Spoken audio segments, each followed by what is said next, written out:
recorded, so nothing to worry about, but just to be aware of. Thank you.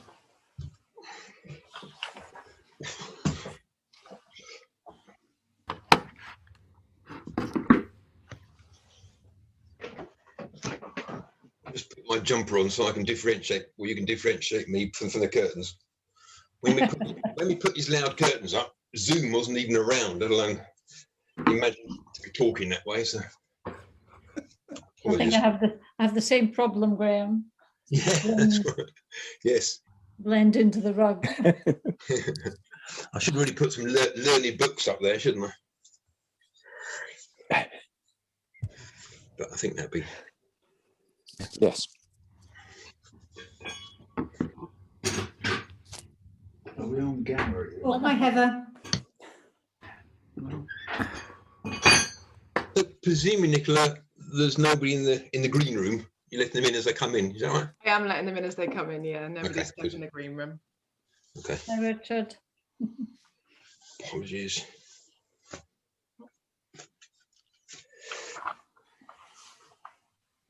Excuse me.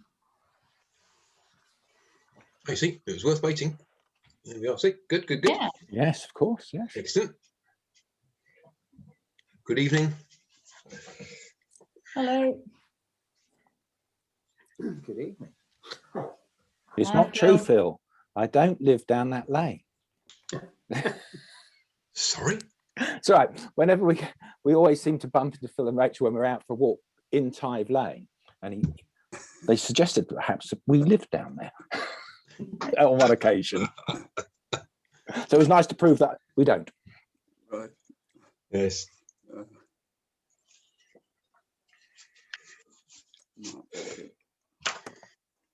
Well, Linda, can I ask you a question since you've got a mouthful? Yes. Yes. The camera angle. Yeah. Allotments. Yeah. Are you happy for you to let go that back half? Absolutely. Right. I'm more than grateful. The guy was in touch today and came down and had a look. So Excellent. Good.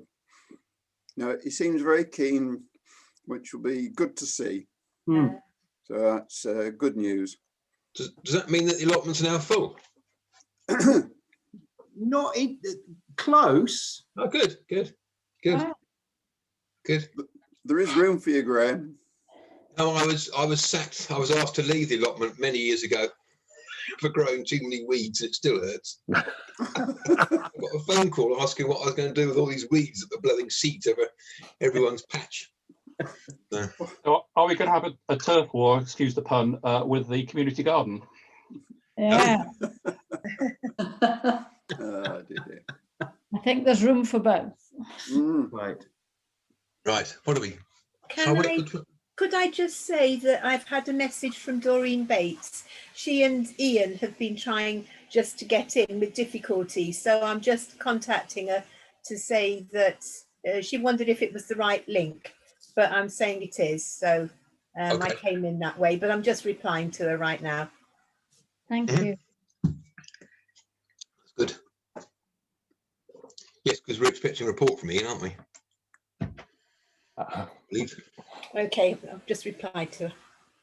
Good. That's great. The WI is well represented. Yeah. How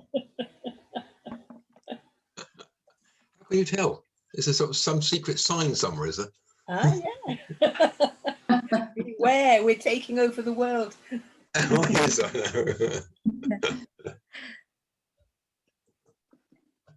Excuse me. Oh, Anne's coming.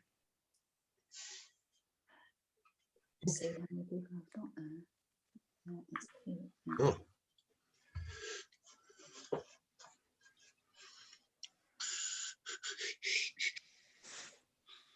We should have an introductory sort of tune or song or something that would.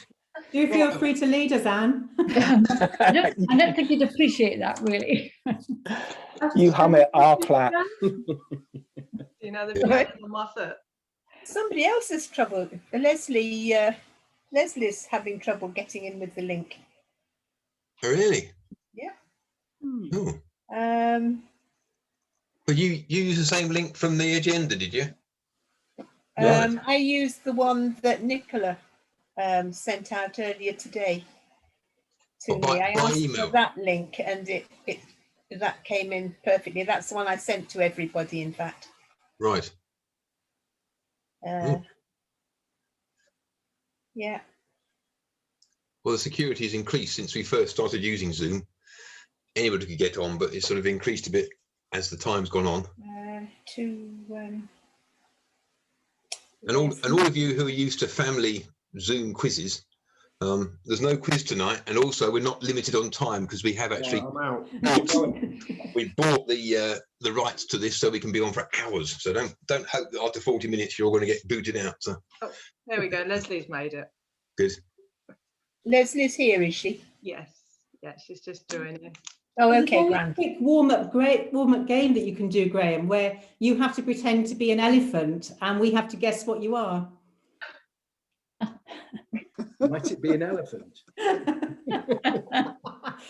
that's more like a perplexed, I don't know what. No, I was just wondering if I was in a different situation, I would, yeah, better not respond to that. Right. Dear me. So we're still waiting for... No, Leslie's here now. Yeah, I see Leslie. Ian's obviously still struggling. Oh yes, I've got Leslie there now. Okay, that's fine. But I would have thought they'd be okay because they've been on Village Hall Zoom, so little problem perhaps. Should we give them a couple more minutes? This was Parish Council meeting. We'd be well into our first item by now. Yeah, I suppose we shouldn't wait too long, given that it's recorded anyway. Yes, that's right. Yes, chat, parish chat. Well, I suppose we could do with the welcome, couldn't we? Yeah. I could certainly welcome you all. So welcome everybody. It's good to see so many people here. That's good. I'm just looking around and seeing how many parish councillors we've got, but we can sort that out later. 1, 2. It's got also introductions. I mean, I don't really know what we need to introduce. I presume we know more or less who we all are, and those of us who are giving reports later on will introduce themselves as to which organisation they represent. So, well, thanks very much for coming. Apologies, we have one, is it, Nicola? Yes, apologies from Kieran. Okay. Potentially from District Councillor? He's still hoping to make it. So he does have a work meeting that started at 7s, but he's still hoping to make it. Oh gosh, that's one of the problems of working from home, isn't it? You never leave the desk. No. Yeah, okay. And for those who don't know, Nicola is our clerk, and I imagine as she's host, she's probably top left on all your screens. Yep. Yeah. A bit random thereafter, so yes, so Nicola's the host. So yeah, okay. Well, as it's virtually 22, I think we shall move on if you're okay with that. Again, this is an annual parish meeting. It's not a parish council meeting, so it's kind of customary for the parish council chairman to lead, but it's not done in parish council format. So basically, it's just an opportunity for the parish to get together and give out their reports for what they've been doing for the previous year or two, since we didn't have one last year. The first item I got on the agenda is to approve the minutes of the annual parish meeting, that the last one we had, which is on the 25th of May 2019. That was back in the old days when we used to meet in the village hall. And it is a requirement that it's the parish that agrees those minutes, not the parish council. So the minutes have been in draft form on the parish council website for a few days or a week or so. So they went on at the same time as the agenda was put up. Now, if you're happy for those to be approved, that's fine. Or alternatively, I could leave it a bit later while you read through it, while we go through the rest of the minutes or the meeting. is anyone got any ideas or not ideas, any preference as to whether we agree to sign them off now? It's just a majority vote. Does it matter if you were there at the meeting? Because I don't think I can approve something that if I wasn't there. That's No, right. same with There's obviously the option to approve it, go against it, or just abstain. Now, obviously, if you weren't there, it would probably be good to abstain. But we do just need a majority of the people who are here tonight to approve those minutes. So if I haven't had anyone said that let's not do it, so let's try and have them approved. I'm going to recommend that they are approved for signing. Can I have a second for that, please? Actually, don't we? Oh, yeah, Phil's second here. All those in favour that we do approve them as, can I just have a show of hands, please? And if you keep your hands up so that Nicola can count them. Okay. Okay, and then all against? Anybody against? Okay, and abstentions?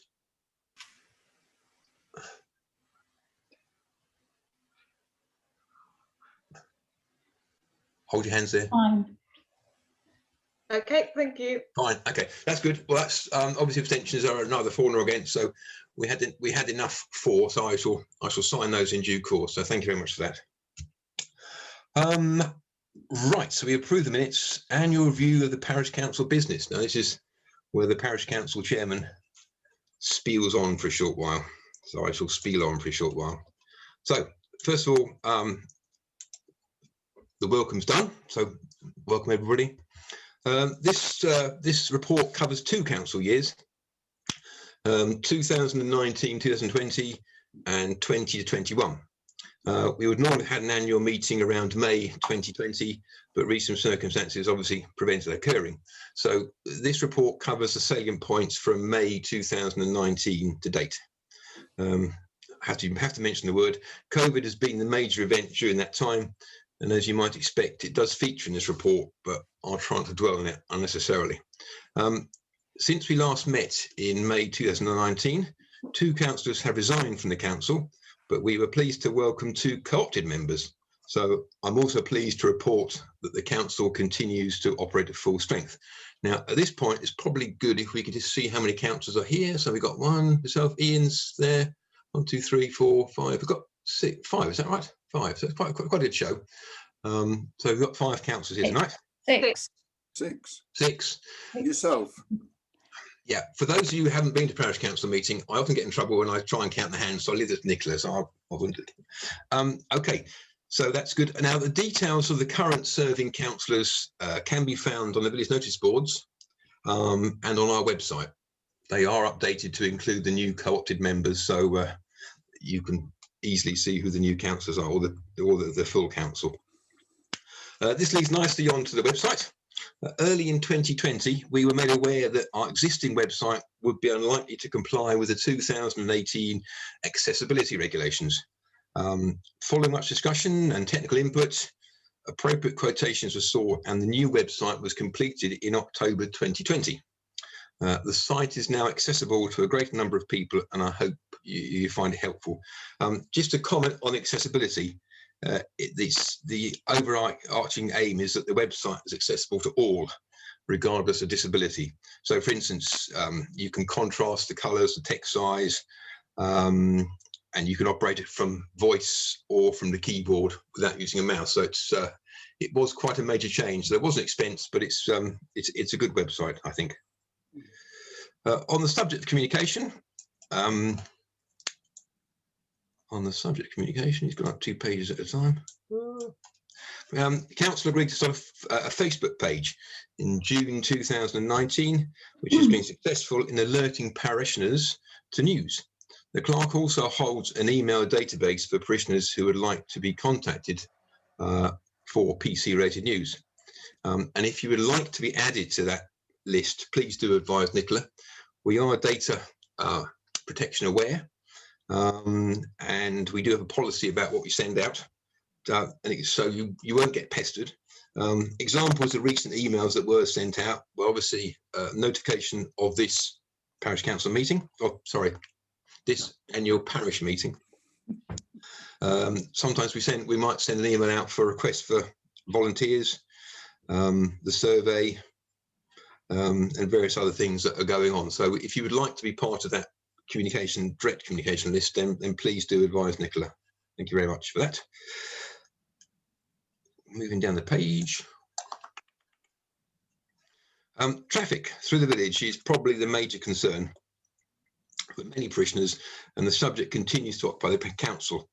A couple of recent initiatives were unsuccessful, but our current LHI, that's the Local Highways Initiative, bid was presented in February 21 and is being considered as we speak by County Council. The application seeks to obtain a 24-hour ban for goods vehicles travelling through the village, and we would like to thank the parishioners for their response to the petition that was sent out, and we hope to hear news of this bid sometime in June.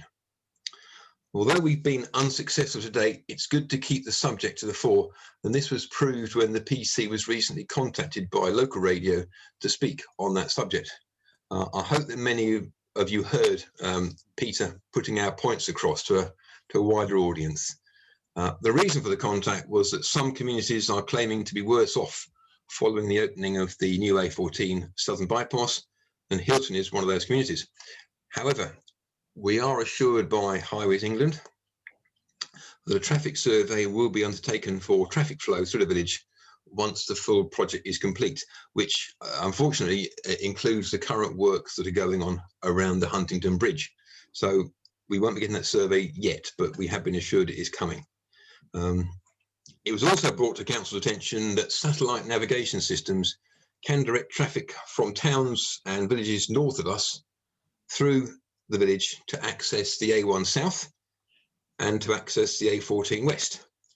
So far, communications with HE have not accepted responsibility for this, but we are concerned that an improved A428, which is being discussed at the moment, could make matters worse. We remain in contact with HE and will put our concerns to the inspector presiding over the upgrade. At the end of last year, we also learnt that the quarry in Hemmingford Grey will reopen, with many lorry movements expected per day. This is a continuation of a licence that was already in existence, so the council was not required to be consulted. However, we have contacted, the Parish Council contacted the operator and have been advised that the majority of the lorry movements are expected to travel north to their processing plant in Peterborough. However, the operator has also agreed that any lorry movements through Hilton will observe a voluntary 20-mile-per-hour limit.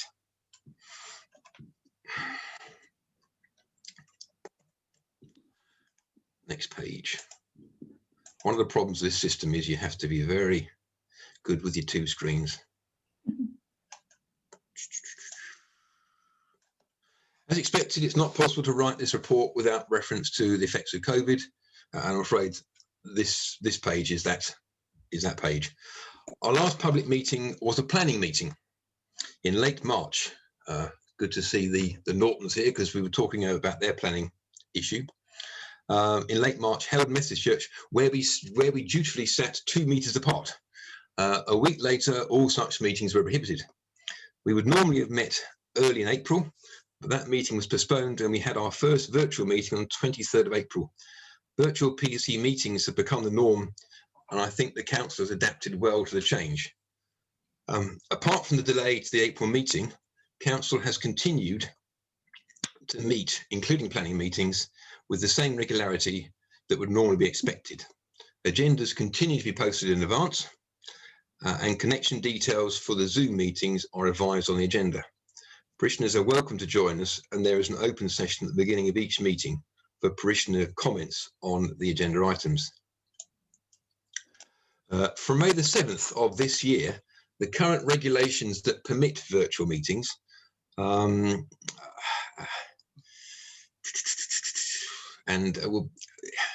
to cease, will expire, and councils will then be required to meet in public in a COVID secure environment.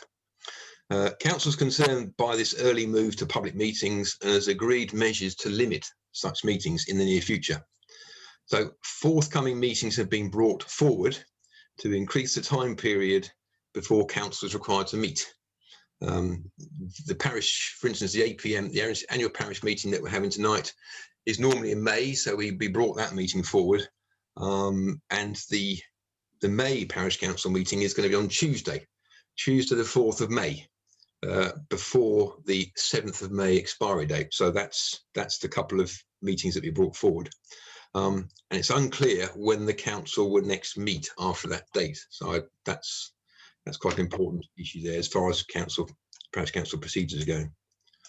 At the beginning of April, in conjunction with other village organisation, a volunteer help scheme was launched, and a call for volunteers, and also a call for those that would need help during lockdown.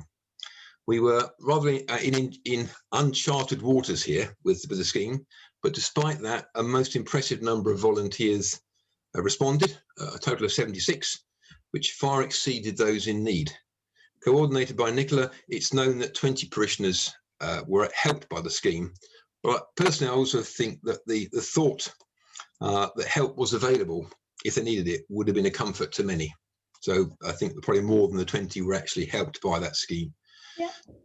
In August 2019, work on the new playground was started with a grand opening in December. The grand opening was short-lived and it was duly closed in April. However, on the plus side, I think the grass was probably the only benefactor of COVID-19. Since its opening in July 2020, or reopening in July 2020, the park has been well used and been a great asset for homeschool children and their teachers alike. In July 2019, 2 new benches and 2 new picnic tables were installed close to the maze. Similar to the play park, these have seen good use since their installation in the lockdown, and the new maintenance person has assured me that he will keep an eye on them.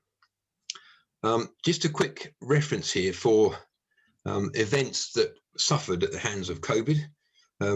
Fireworks we knew early on we weren't going to have, but we'd hoped to have a bonfire night just to for parishioners to bring their garden refuse down, but that also had to be abandoned.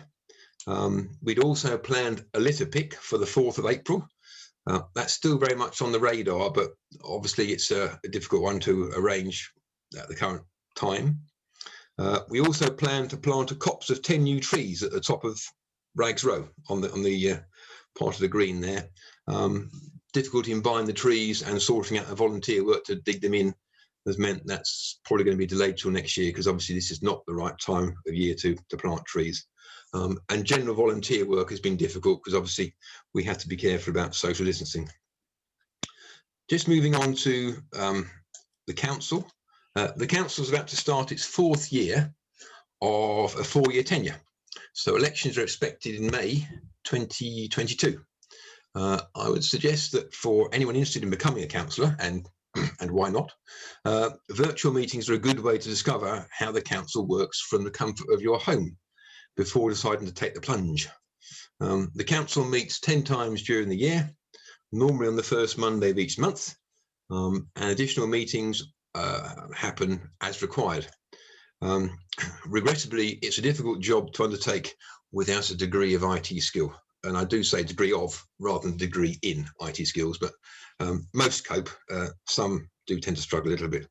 In addition to the monthly meetings above, other public meetings may be held and will be similarly advertised by agendas. Planning meetings occur on an ad hoc basis when planning applications are received from the district council. The parish council is just a consultee on the planning process. We don't make the decisions, we just recommend and pass comment. And along with neighbouring properties who also get consulted. But the parish council meets to discuss each application. They meet in public, and therefore neighbours and anybody is free to discuss the application. A recommendation is then submitted to HDC, the approving authority. 13 such meetings been held in the previous 2 years, with another one planned tomorrow. So that's open to all as well. In addition to planning meetings, we may get the odd extraordinary meeting. These can be called for time-sensitive matters. Both types of these meetings are run in a similar manner to the normal monthly meetings. Minutes of the meetings are available in draft form on the website, on the council website, soon after a meeting, and then approved at the next council meeting. There's also a summary published in Spectrum when it's published, and I believe it's going to be published or republished soon. So that's another way of keeping up to date with what the council's up to. Finally, I say finally, it's quite long really. I'd like to offer my thanks. I'd like to give my thanks to a lot of people who've been very helpful in the last 2 years, and it's difficult to put them in order. So this is not in any order. Obviously, the COVID volunteers need to be thanked for all their help. Special mention to Postman Matt, sorry, who has been a stalwart throughout this time, and he also delivered all those leaflets requesting information or requesting volunteers. It was at a time when we weren't too sure whether we should be delivering, and Matt delivered all those letters for us for free. So that was a great help to us. So thanks to that. Obviously, to Nicola and the rest of the PC team. There are litter pickers that I know go out there on their walks and pick up litter. It's shameful how much litter is around the place. I don't mean in the village, because that's pretty good, and I think people pick it up to go past. It's on the roads in and out. That's amazing amount of stuff, and it must be quite soul destroying to pick it up one day and go back the next and see it's still there. But that's yeah, moving on. Also to our tree warden, this is Ian. He officer can be seen wandering around looking at trees and deciding which limbs to hack off next. So thanks to him. Also, during the excessive rain at the Christmas of this year, we had quite a few helpers that went around making sure that things were as good as they could be. So thanks to them. For the volunteers associated with Christmas lights, we got quite a lot of feedback from that. So that was a successful idea. To the traffic monitoring volunteers, many people that are out there keeping a note on what the traffic's doing, keep getting data which will be useful to us. To John for his continued grass maintenance and other bits of vegetation, and to Duncan for helping him clear the ditches. Also to the volunteers for their landscaping skills in the Grove. This was a bit of a rush to complete the new playground prior to the opening. We did a massive turfing and gravelling exercise in December, so that's good. And finally, we went on a Parish Council training course, myself and Peter. And the main issue from, I think, all the council there were the dog walkers and their fouling. It seemed to be a number, well, not the dog walkers, sorry, from the dog fouling. That seemed to be a major issue for all the councils. So I'm very pleased to thank our dog walkers, because I walk around without even looking down at my feet. So for all you dog walkers, and there are a lot of them out there, thank you for picking up litter as you pass along. So thank you for that. Thank you to Anne, Lisa and Peter for their public presentations at the two traffic meetings that they've been to. So thank you for that. And finally, I hope, if I missed someone, I apologise. It's to everyone else who's been doing good works around the village. A big thank you to you. So if I've missed anyone, I apologise. Send me an email and I'll try and correct it. So that's a little summary of, oh, Anne. I just wanted to add to your thank yous. Can I do that now? Yeah. I wanted to thank all the village folk that are so diligent in keeping an eye on the AED, the defibrillator, excuse me, in the cabinet on the side of the pub. And particularly Simon, because he keeps providing the power to it, bless him. A particular thank you to Andy and Ken Atwood for spotting the need for a new heater unit in the cabinet, organising it and fitting it. Brilliant. And lastly, thank you to all the people who gave funds towards its upkeep, because that's what paid for the new bit that it required. So I just wanted to acknowledge that there's a good village system supporting the AED. Not aware we've needed it. Yeah, no, that's fine. I did see Ken in there, so it's nice to know what he was doing. So thank you for that. Yeah, it's good.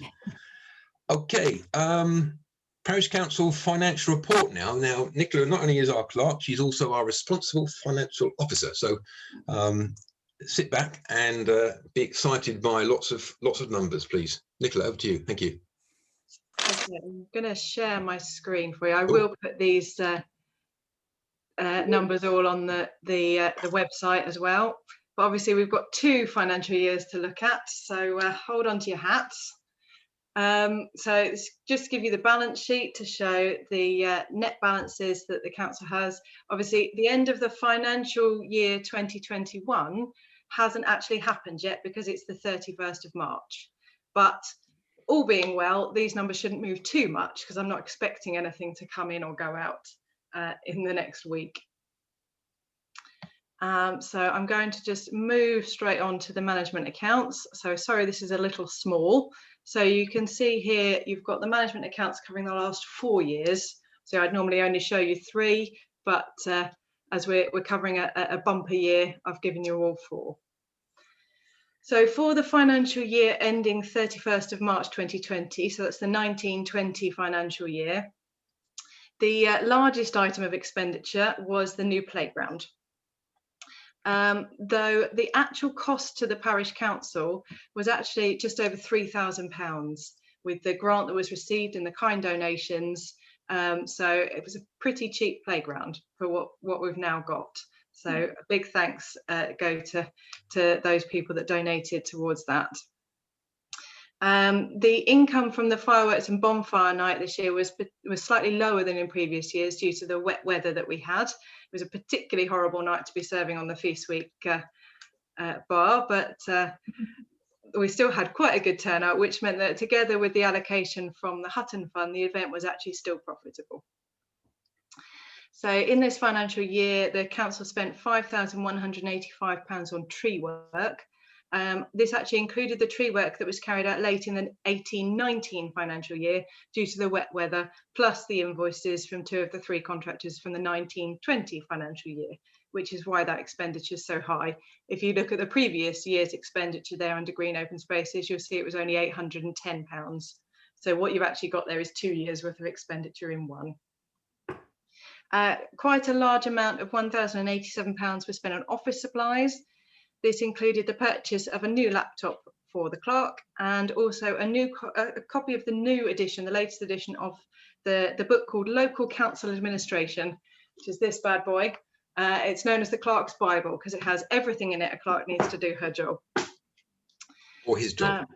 Or his job. Yes, sorry, their job. Let's make it fair. So there was an increased spend on utilities this year, up to £1,600. This related to the devolved responsibility for payment of street lighting energy from the Cambridgeshire County Council, who used to do it centrally. They've devolved that responsibility to all the parishes, and we're now responsible for paying for the street lighting energy for the Parish Council owned street lights, which unfortunately means it does cost us a little more because we don't have the buying power of the County Council. As Graham mentioned, the council spent £1,917 installing 2 new curved benches around the Mead and 2 new picnic benches on the green. And unfortunately, the council had to spend £1,245 removing a travelling encampment from the cricket pitch. So all in all, I'm just going to skip over to our reserves. Bear with me, here we go. So all in all, that left us with general reserves in the account at the end of the financial year of 13,142. So that is slightly low because the Parish Council aims to hold 50% of their precept in their general reserves. But obviously, as I say, we did spend some extra money on that playground and the benches and the travellers, which is where that extra money went. The annual governance and accountability review came back.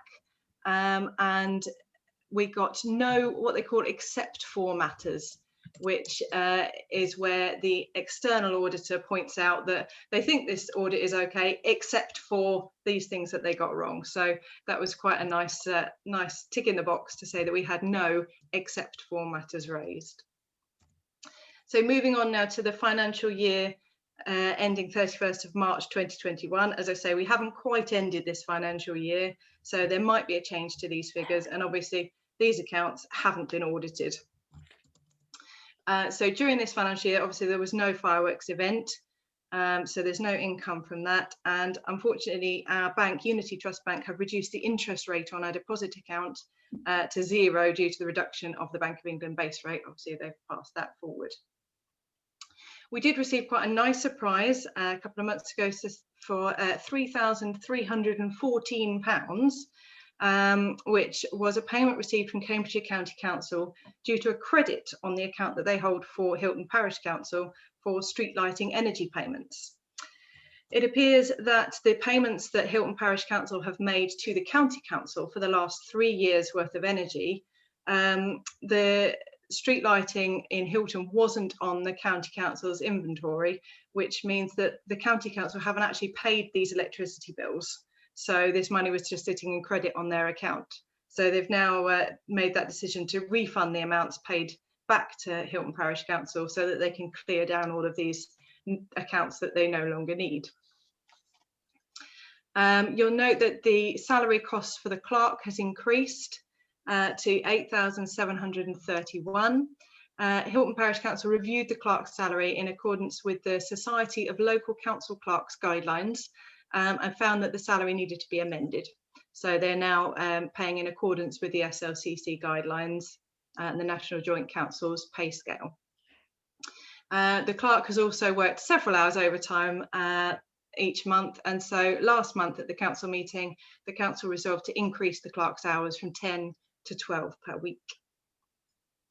The long-term agreement with the insurance company came to an end, and the council switched insurance providers for a new long-term agreement, which has actually reduced the insurance cost from 1,280 down to just under £700. So that was a substantial saving. You'll note that the amount for subscriptions appears high on this financial year, but this is because our CAPALC's invoice, which is the Cambridgeshire and Peterborough Association of Local Councils, their invoice was actually paid earlier this year. So we've got 2 years of subscriptions in one financial year. The training costs have also been high this year at £1,481. Due to the clerk undertaking the SILCA training.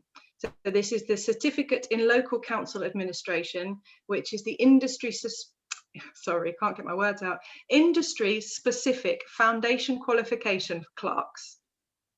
So a qualified clerk is a requirement for both the Local Council's award scheme and the General Power of Competence, which is a power awarded to councils with a qualified clerk and 2/3 of elected councillors, which gives councillors a lot more freedom.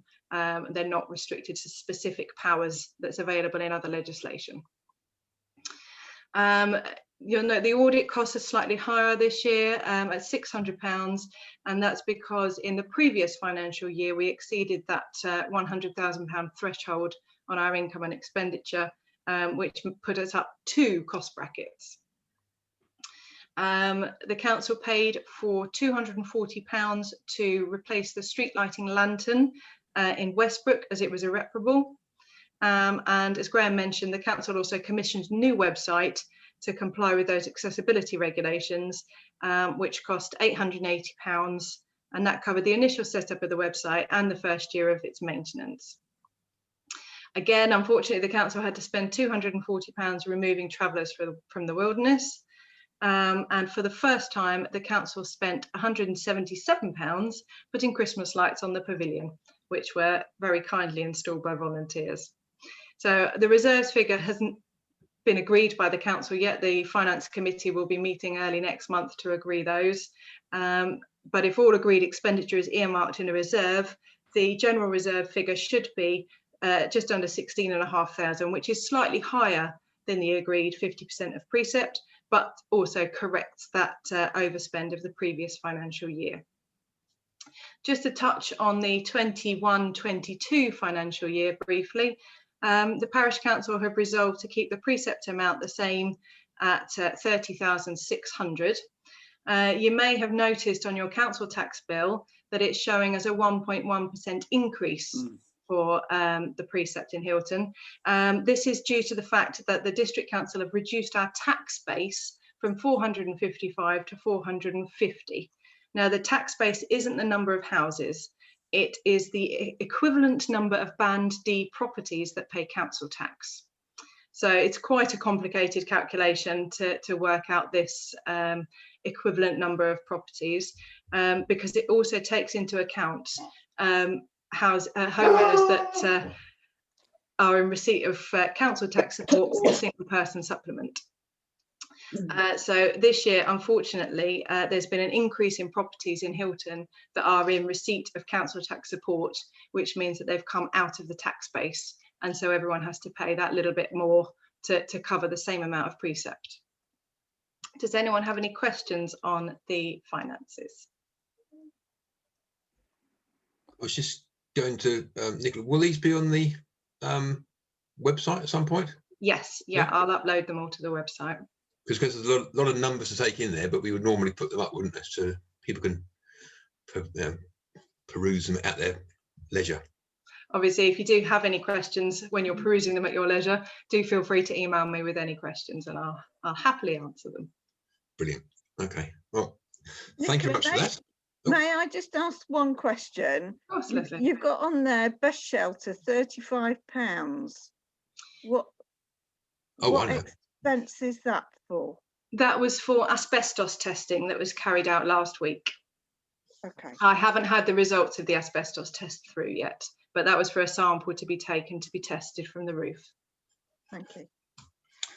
Okay, so moving on. At this point, I've got Ian, but he hasn't managed to join us yet, so we'll give him a bit longer.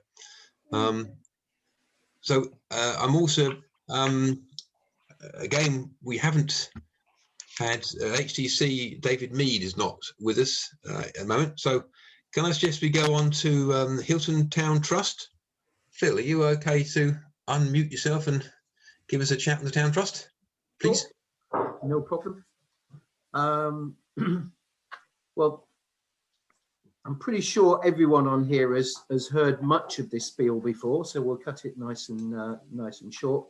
And the Town Trust has existed in its current form now for over 120 years,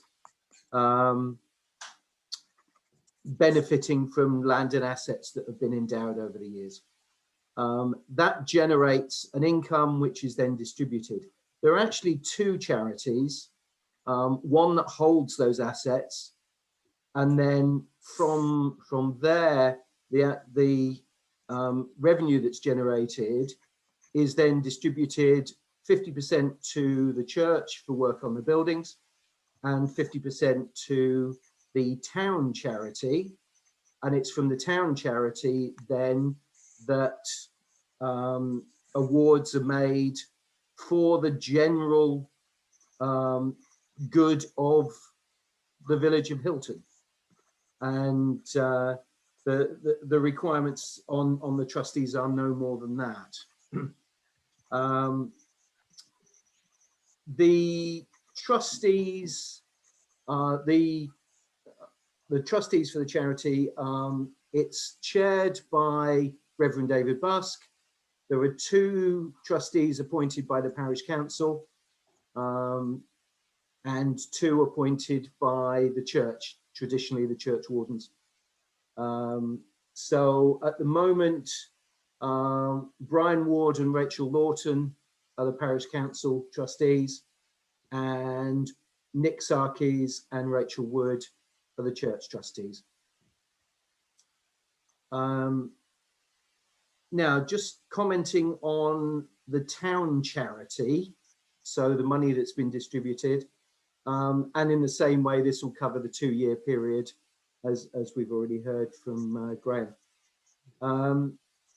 At the start of 2019, the town charity had £16,144 in hand.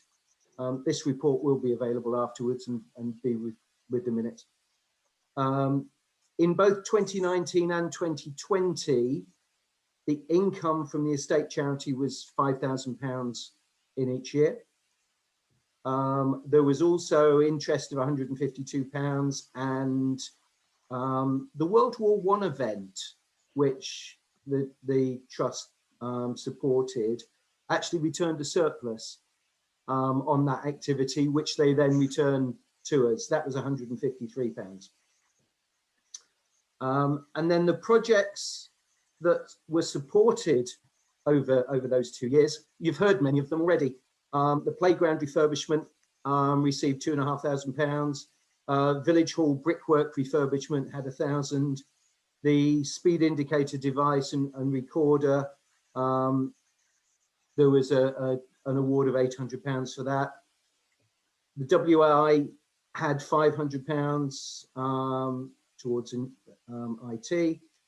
The village panto was supported, and the Christmas hamper distribution was supported to a grand total of £192. And actually this year, Waitrose came along and voluntarily funded this year's distribution, which was very kind of them. We also then had support to a family when we went into 2020 and during the COVID times. And that you know, to sum that up, really, 2019 was a fairly normal year for grants.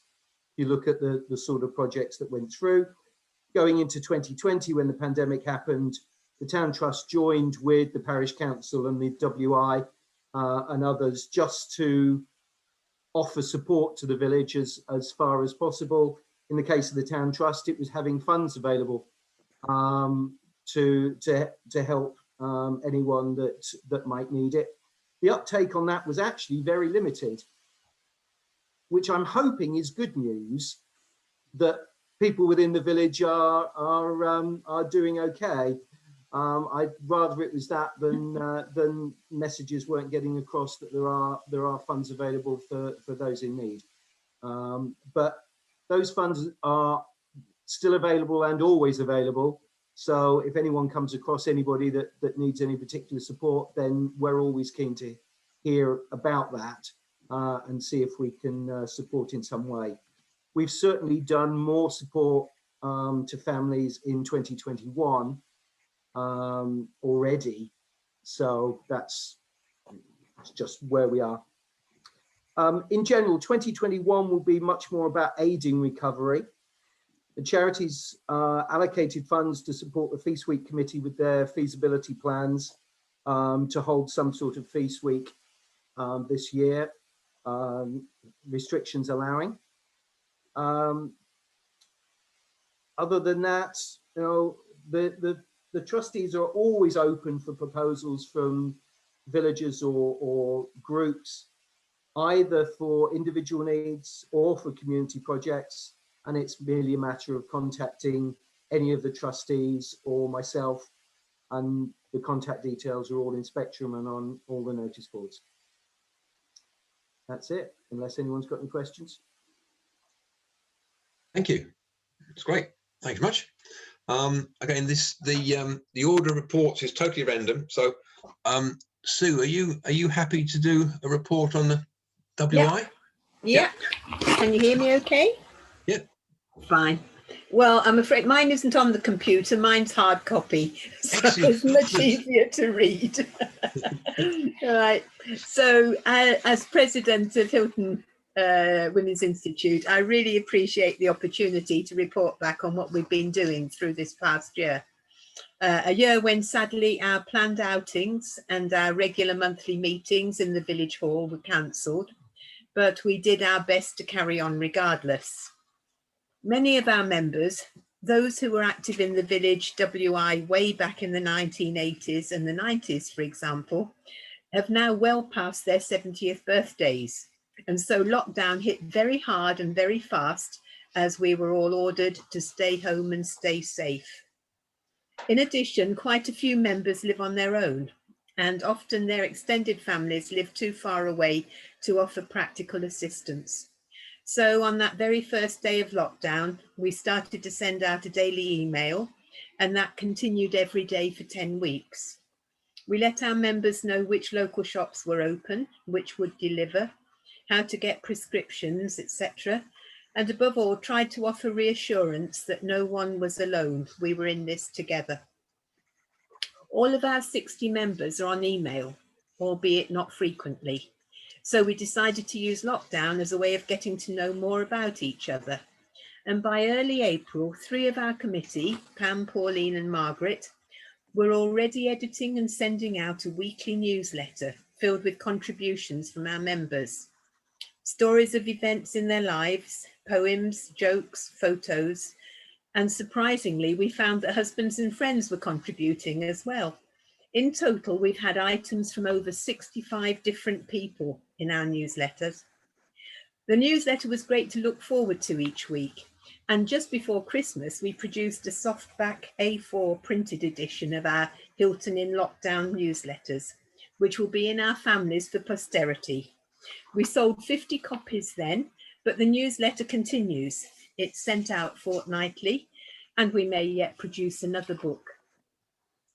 In March last year, no one knew the first thing about Zoom, of course, and we had to learn fast. It's funny to think back to our first committee meeting in April, when it took half an hour for just 8 people to join.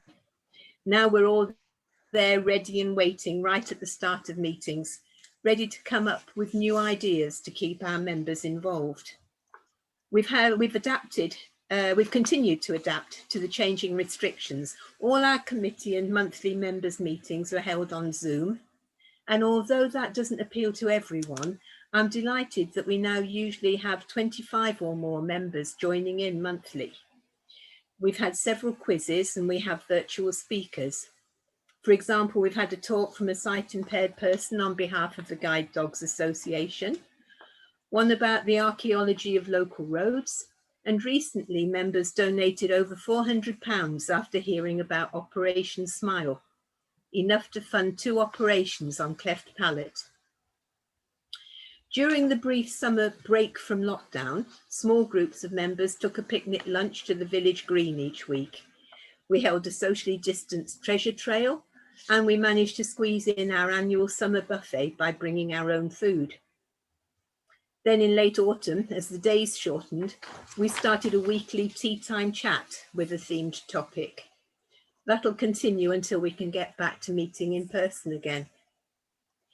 Summer Sunshine had lots of members out gardening, and we gathered their photos into a virtual gallery of open gardens for all to see.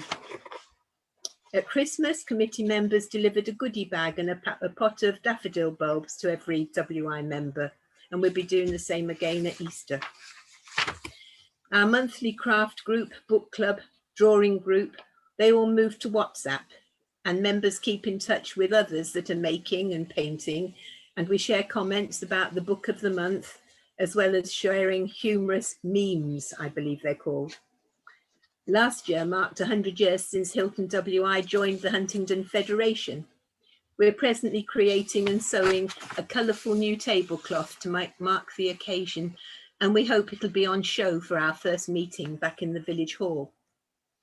At this point, I had forgotten that the Town Trust very, very kindly donated the £500 for a very much needed laptop computer.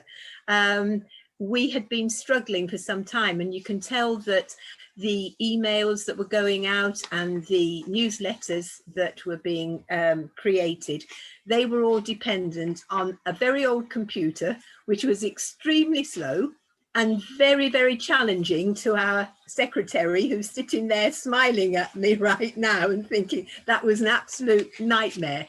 So going to Phil and very kindly having that donation from the Town Trust was an absolute boon. And I know that all of us really appreciate that. Thank you.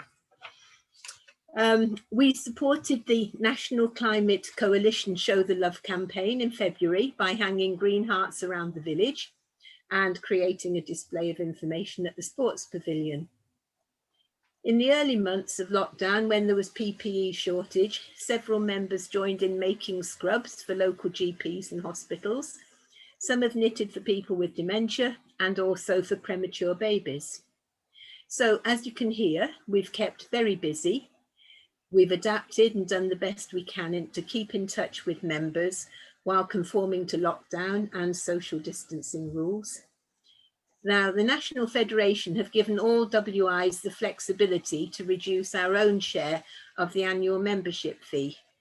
And as we've inevitably made savings on our usual expenses, we're delighted to pass that on in full to our members, who will pay a much reduced membership fee for the coming year.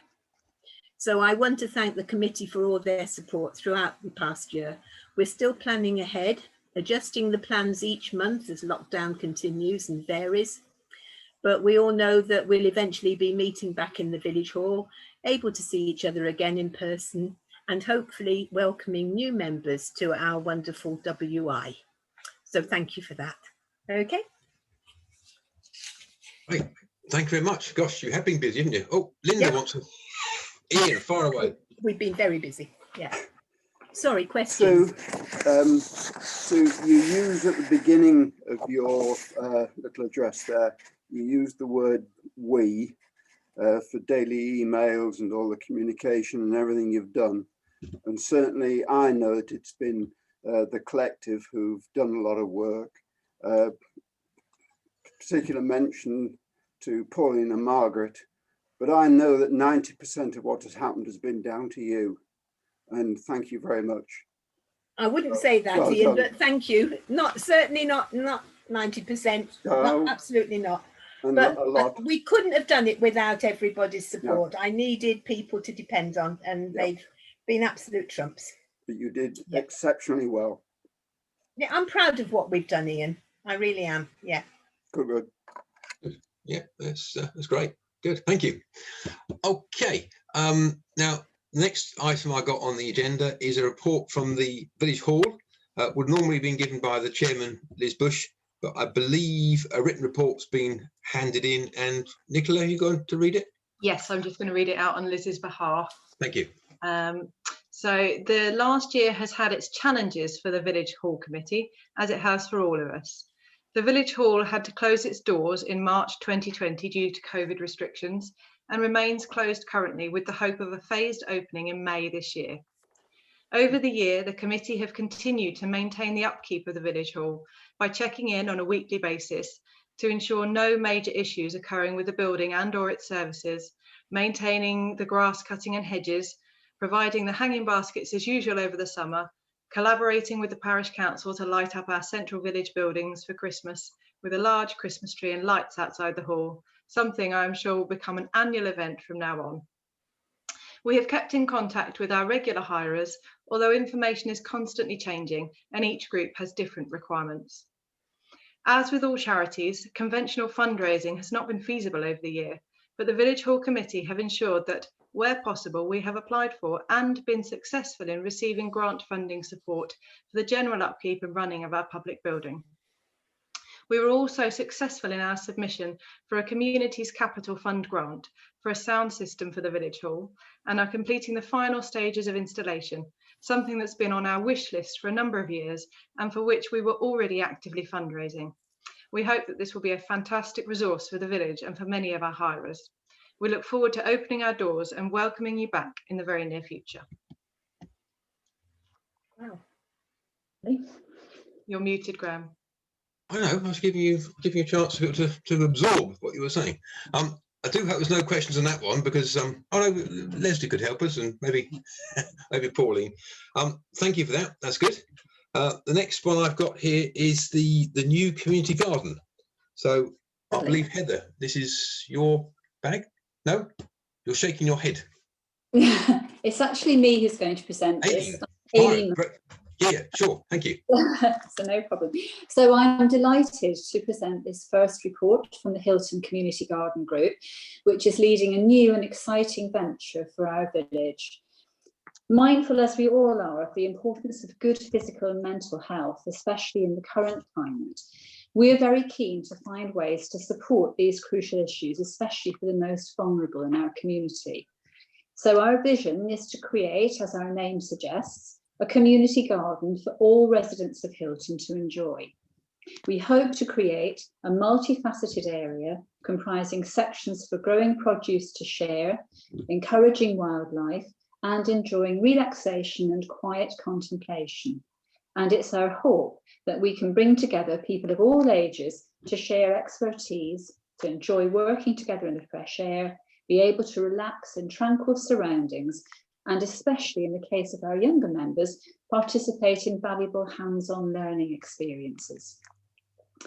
8 enthusiastic volunteers comprise our newly formed committee, and under the chairmanship of Heather Chambers, we have begun by creating our constitution and are currently in the process of finalising the necessary policies required for this undertaking. as well as turning our attention to the more exciting practical aspects of planning effective ways of bringing our vision to life. We've been working very hard to get this project off to a good practical start, and we've already, through the generosity of Mr. and Mrs. Randall of Monarch Farm, acquired the use of an area of land adjacent to the wilderness on which to site our garden, and have secured some initial funding. We're continuing to explore further possible sources of financial support, several of which look very promising. Hoping that we can benefit from their expertise, we've also contacted other established projects with similar ideals and have set up visits so that we can see at first hand something that we might be able to achieve. In addition to setting up the community garden, we're keen to bring more colour and life to other green areas of the village by planting bulbs, wildflower seeds, and if possible, some fruit trees. And we've already contacted our local councils to see how we might be able to move forward on this. So there is lots to be done, from being an active member of the committee to sharing ideas and expertise, or getting your wellies on and wielding a spade or a fork. There is room for everyone to be involved. So we would be delighted if anyone can come and join us.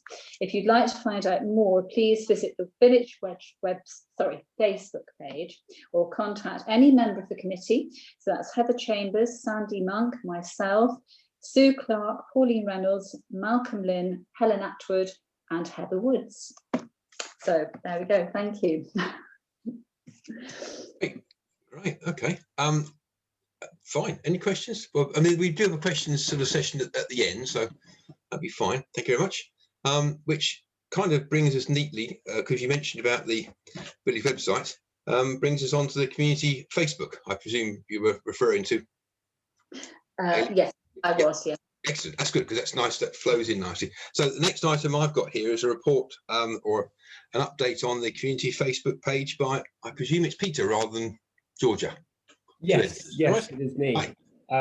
Yeah, so we founded the Hilton Village community page back in January on the 17th, and since then we've grown to about 230 members from Hilton, and I think there's a couple of people in the sort of surrounding village. So I've got a couple of Fenstanton parents in there as well, but majoritively of Hilton. And we tend to get quite a reasonable number of posts through the week, so up to sort of 3 posts a day on the weekends.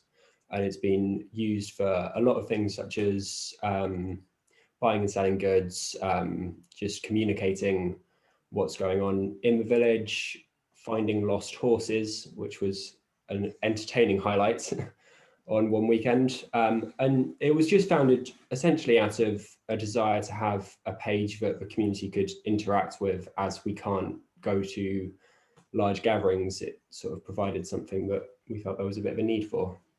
So yeah, I'll keep it short and sweet. Mute. Fine. Okay, that's very much. Yeah, good. Okay, thank you for that. Right, still no county district councillors. So unless they appear, Hilton Feast. I have got both of their reports.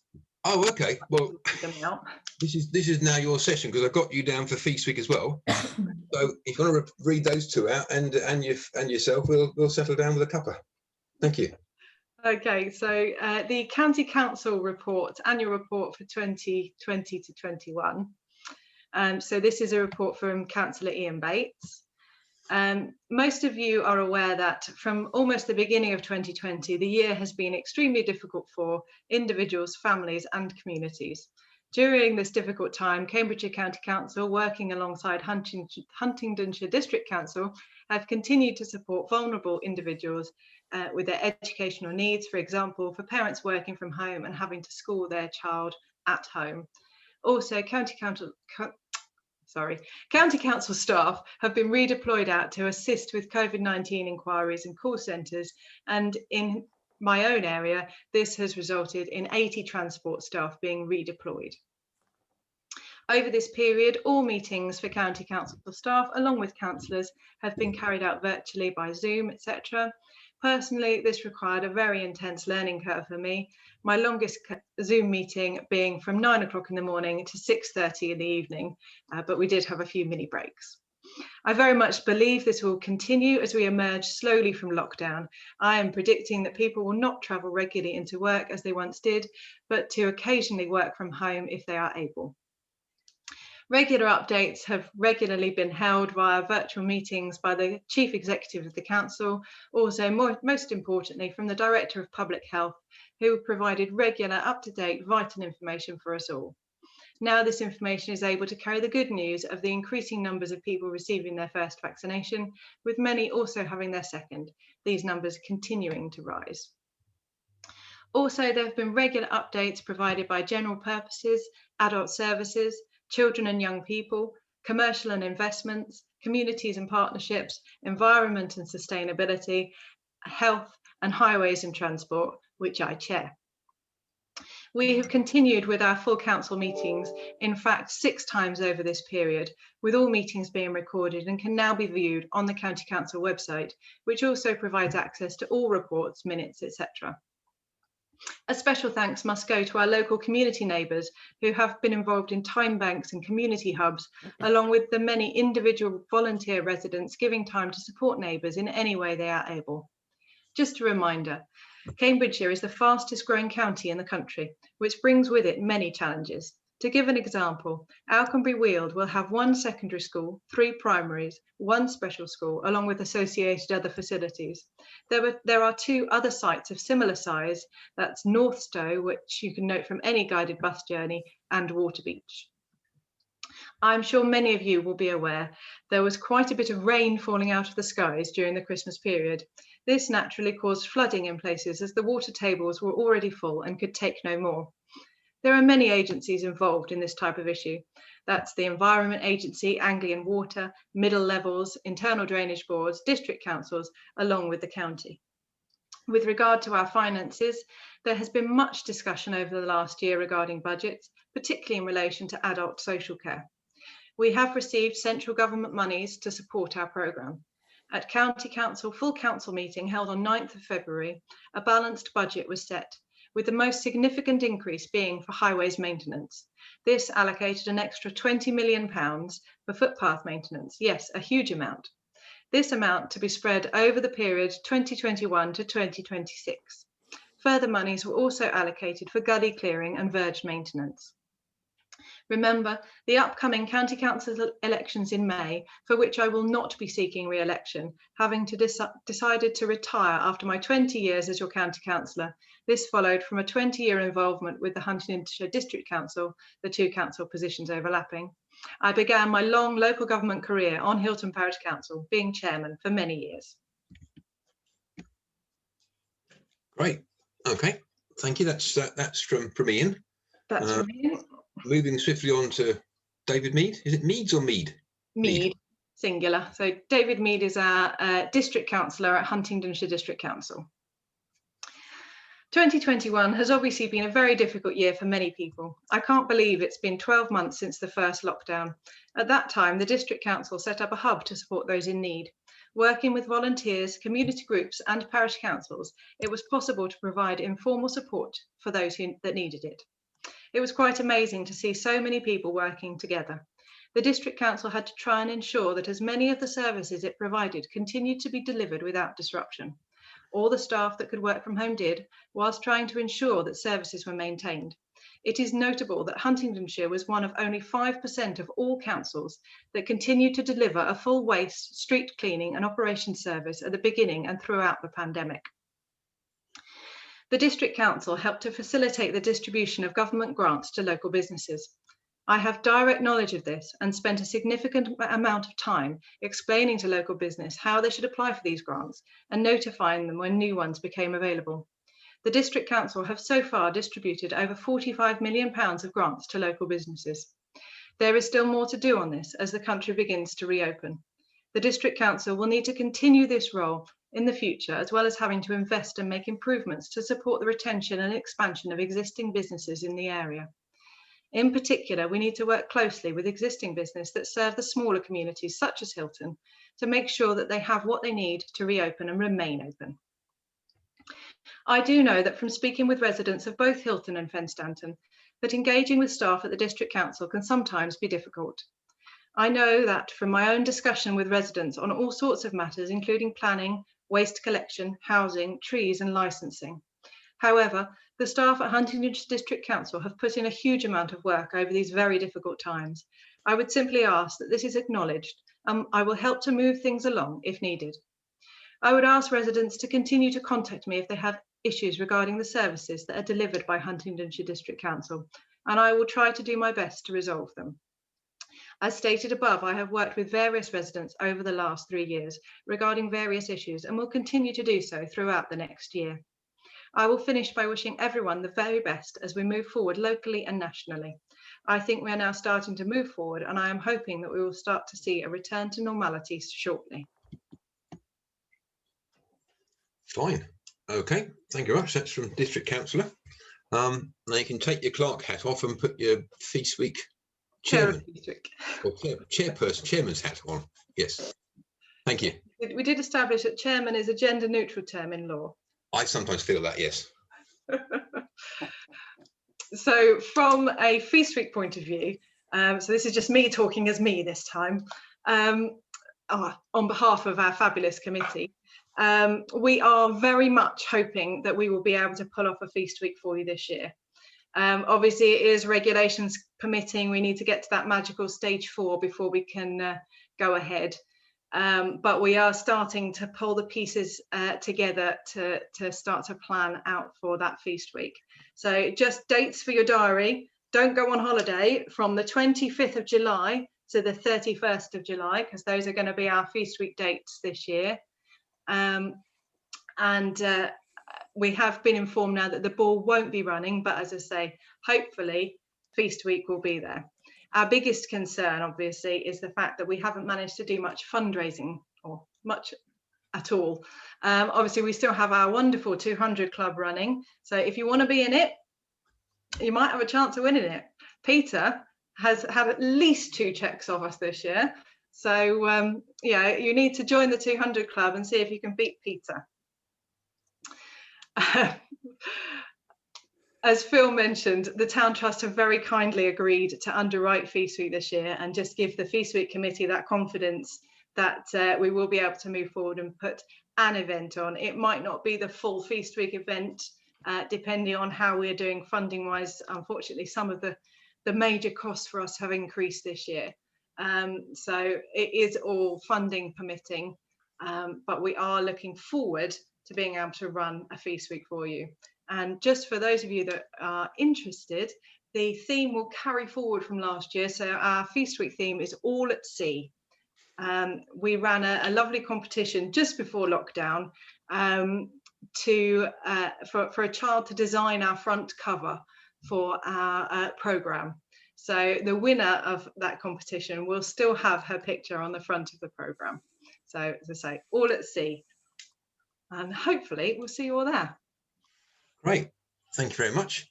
Now, according to my list, that concludes the reports from the village groups. So the last item on the agenda is question time. Anybody got any questions of anybody? No? Okay. Oh, Lynn.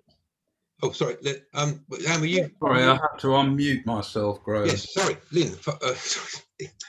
Yeah, no, Lynn can talk. Or no, sorry. It's also complicated. I'm sorry. It's also complicated for some of us. Yeah, well, it's anyway, more complicated. Far away, thank you. More complicated for me. No, I have a small question, but first of all, you know, for me, it's been really illuminating that we have, you know, to get these reports, and there are so many wonderful people doing so many wonderful things. So I think that's great, and we don't hear enough of that. So let me just record that. My small question, to be honest, I don't even know whether it's a parish council matter, but or if this is the right place to raise it. But dog walkers such as ourselves who go up the footpath from Monarch Farm towards Connington on most days. We have noticed recently quite a lot more horse riding activity up there, and I don't. Is that permitted? Is that something the parish council should be looking at, I don't know, but it's it can be a bit awkward as there are a lot of dogs there. And anyway, I just wanted to raise the issue, Graham. I don't know whether that's something that yeah, I mean, I'm not a dog walker, so I don't often go that way. But they are permitted to go on bridleways, and the bridleway is along the track by the wilderness, and then they, at the bridleway, they should be going up the hill to Pitdean. So that's the bridleway.